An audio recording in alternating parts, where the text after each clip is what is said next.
Alright, here's where we are. Got the power steering system out. Next, we're going to work on removing the AC. I've already had the refrigerant drained. After that, I'll remove the entire brake system. And then, yeah, we'll go from there.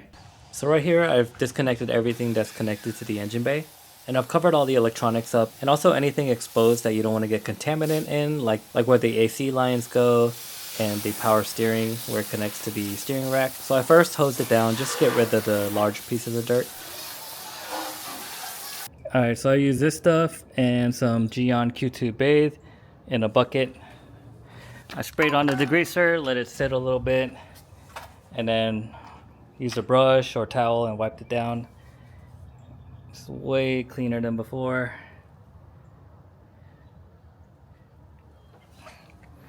So honestly, I think if I try to shave the bay, get it resprayed and all that, it's going to take a lot longer. So I'll probably just put the motor in for now.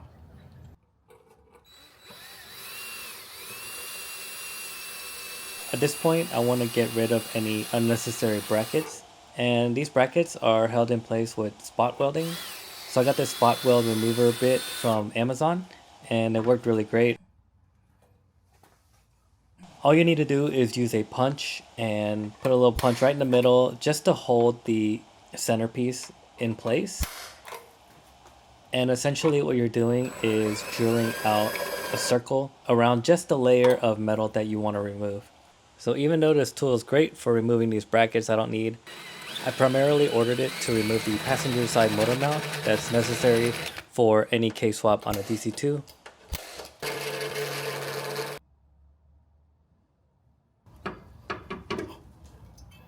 What I did next is I used this little grinder I had, and I removed a bit of metal left from the spot weld just to smooth it out a little bit.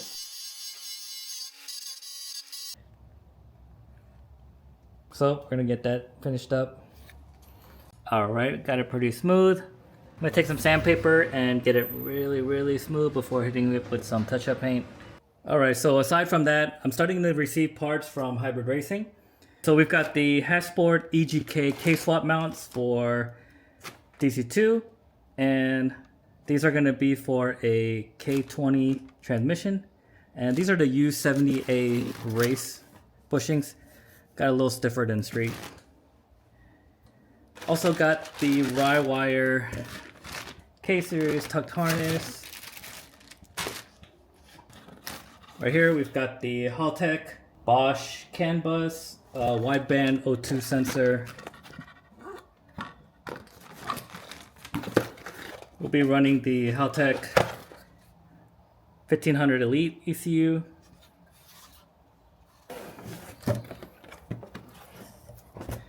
And of course, this thing is beautiful.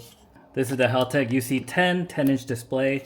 And the cluster mount I got from it is from this company called Jap Essentials. And they're based out of Australia. Really cool guy. I was talking to him over Instagram. I can't wait to get this one in. So next week we've got the insane axles, 1,000 horsepower axles coming in.